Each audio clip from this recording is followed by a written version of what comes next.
Hey guys, it's the Archangel here, and today we have not one, but two bull aliens. Yeah, there's two of the fucking things. Yeah,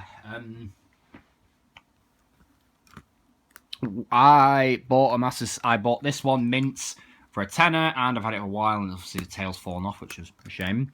And I got this one in a massive set on eBay. I like these guys a lot. I think they're really neat. That's why I have two of them. If I ever bought a third one, it would be customised into the Crusher from Colonial Marines, because it's a great canvas piece for customising. And I do like these figures. These are two of my favourite aliens. This one here, just because he's more complete. But this one was my first one, so he'll always be. Now he's actually been modified. His button's been sanded down. Now his articulation, his arms are on cut joints. So, you know, you're pretty much getting your standard swivels here, forwards and back motion, and the rotation of the tail. Also, these pieces could rotate, and the horns were like this in the packaging. But, you know, on the toy, they're supposed to be like that. They both do exactly the same thing. You push this button, and, well, with this guy, it's here. There's this little black notch. If I just lift his arm forward and show you, you can sort of see that. You pull it back, and goes forward, and this little bit here. So basically you could have a ball fighting another one, and yeah, you get the point. And that's basically how the Crusher works in Colonial Marines. It runs into you and then rams into you. So that's a great starting point. So it's like that. It's like that, really. How would it work if I tried it without the horns?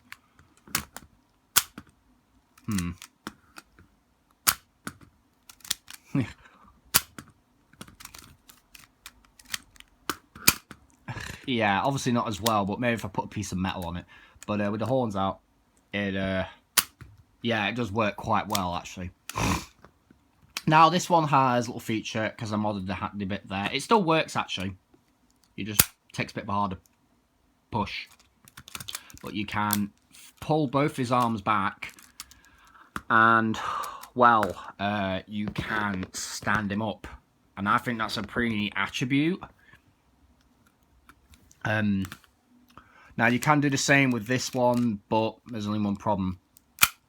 Now this actually can trigger this, because as you can see, it pushes it back. The only problem with this is his arm is like that. It looks kind of weird. I kind of prefer it like this. But I'm not really gonna modify this one. I kind of want to have a pristine version, just for the sake of it. I'm not going to sell this version. This is a good figure, so I like it. So, you know, I do like this figure. You can sort of have it like that, like he's going to pounce or something, or he wants to stand up, or he's paused, or he's limping. But then as soon as you move it forward, it's going to do that. And what's cool is you can have them talking like, "So, Bull Alien, do you like chips?" Yes, he's nodding his head because he likes chips. I'm never doing that again. That was weird. But yeah, for some reason he also has peg holes.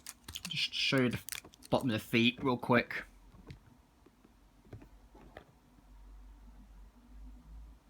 And the camera does not want to focus.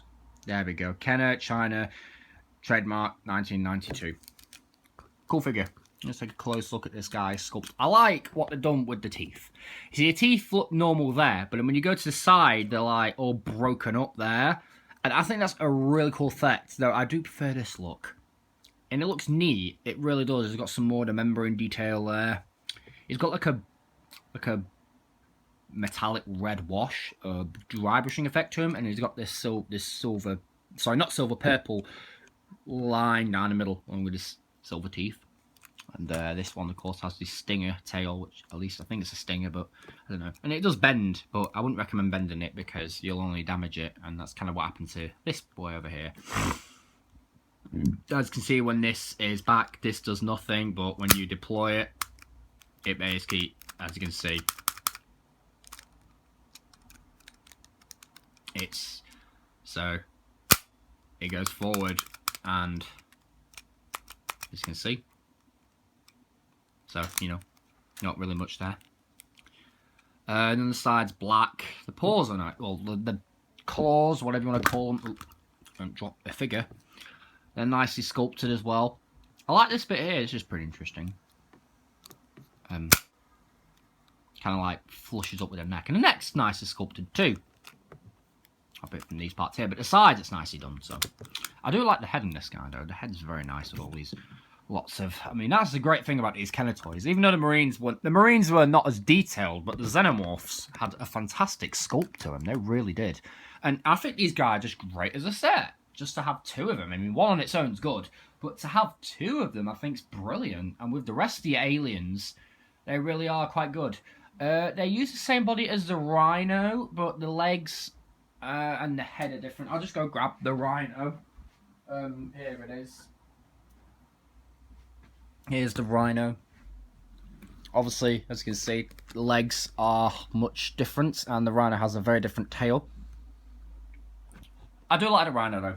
It's a good one. The only problem is, you have to kind of keep it like that, and if you put it all the way down, it looks like it's just grazing on the grass. It looks like it's just grazing, so, which does look a bit ridiculous. So what I usually do is I usually keep it like that, with it tiptoed at the front, just to kind of keep it a bit more straight, like the ball, because I think these back legs are way too big. That's just me. Either way, these balls I'm going to give a 8 out of 10, just because I think they're really good. But one on its own is kind of weak. Two together make a nice little set, or more, to have a whole herd of bull aliens. Hope you enjoyed this video, and I'll see you guys in the next one. Peace.